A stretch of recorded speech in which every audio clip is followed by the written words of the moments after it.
Well, that's depressing. Hello, my name is Jesse Romero Napier, and today I'm reviewing Two Brothers.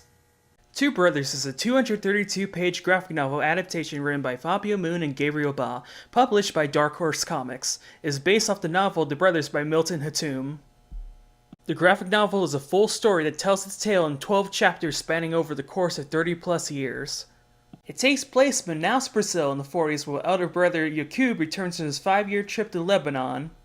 He reunites with his father Halim, his mother Zana, his sister Rania, and his twin brother Omar. They are shown through a series of flashbacks that when they were 13, the twins both had a crush on a girl named Livia.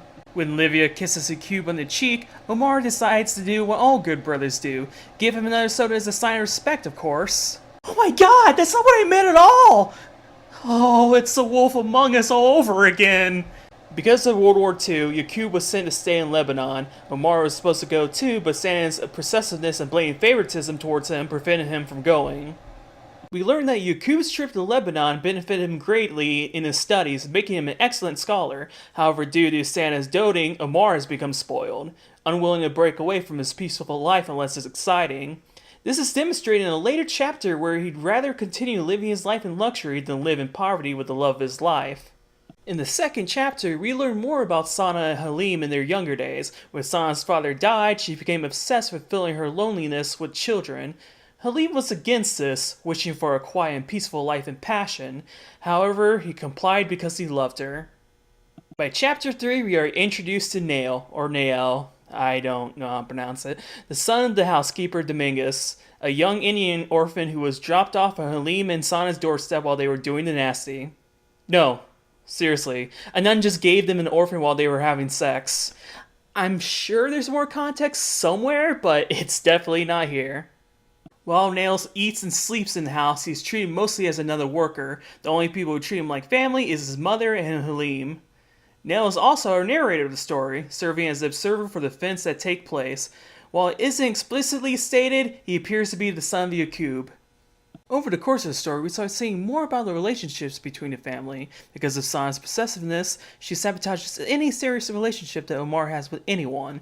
We see that while Halim cares for his children, he is increasingly angered by Omar's casual lifestyle, demonstrated when he beats him for sleeping with prostitutes. We see that when Yaqub returns, he treats Nail with kindness, giving him books as presents. It is heavily implied that he is Nail's father. However, despite his apparent kindness, Yaqub seems to carry dark thoughts. Despite all this time, he still seeks to exact revenge on Omar. After a series of stressful events, including Omar's declining mental state, Halim's and Dominguez's deaths, and Yaqub initiating his revenge, the whole family falls apart both physically and mentally. In the end, no one really wins as everyone's sins have accumulated and everyone becoming miserable. Nail can only watch as the home he grew up in is slowly breaking apart, leaving him on his own. For the most part, there isn't really a central main character in Two Brothers. Sure, Nail is the narrator, but he's an observer for the most part, watching as the family tears itself apart. Everyone has an equal share of the blame and no one really wins. Whether it was Sana's possessiveness that spoiled Omar, Halim's harsh punishments, Omar's deep-rooted rage, or Yaqub's thirst for revenge, everyone contributed in breaking the family apart in their own way. Because of the fluctuating, shifting years, it's very difficult to put these sequences in a 3-act structure.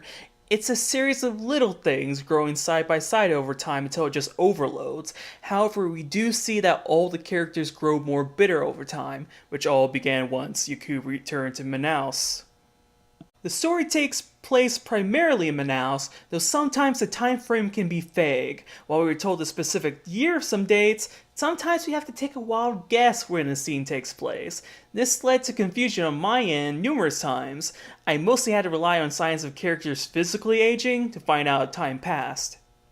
Taking Scott McCloud's ideas of transition into account, the most common types of transition found in the story are action to action, subject to subject, and aspect to aspect. The action shots are very defined during any grand scene of movement, where even though we don't see every movement, we can still fill in those spaces with our minds. The subject to subject transition is seen whenever we are cut away from our main subjects. However, we are still given the context of the situation despite our change of focus. Aspect to aspect are usually focused to set pieces in the story, usually to help convey what the character is feeling. For example, whenever Yakub looks at his surroundings, the set pieces help to demonstrate the nostalgia that he's feeling as he's remembering them from his childhood. Two Brothers handles the page as a mini-comic idea very well, where nearly every page serves as a strong page-turner. My favorite is the page where Omar slashes Yakub with a soda bottle.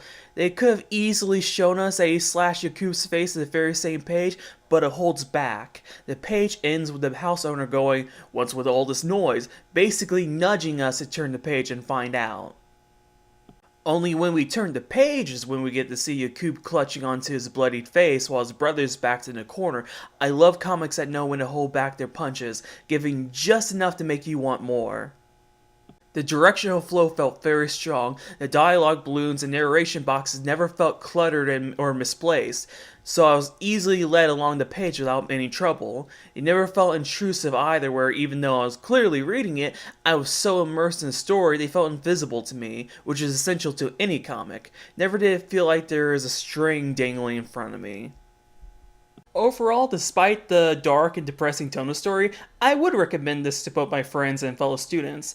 However, I say that on the conscience that you don't mind sad or depressing endings since, like I said before, no one really wins here. It reminds me heavily of Osage County, I think that's how you pronounce it, where you just have this large extended family slowly break apart through a series of depressing events. Of course, Two Brothers is a much more violent and mean-spirited story, so there you go. I do have to warn you though, it does get raunchy since there are a lot of scenes where people are just having sex and dear god man, that's your aunt! Nail, you're supposed to be the pure one in this story! Anyway, like I was saying, there is a lot of graphic imagery in this, so if that's something that repulses you, then I'd pass on this. Overall, I like Two Brothers. The characters can be a little unlikable, but I thought the writing was really good. The art can be simplistic but endearing at the same time. I might check out another book by Fabio Moon and Gabriel Ba one of these days.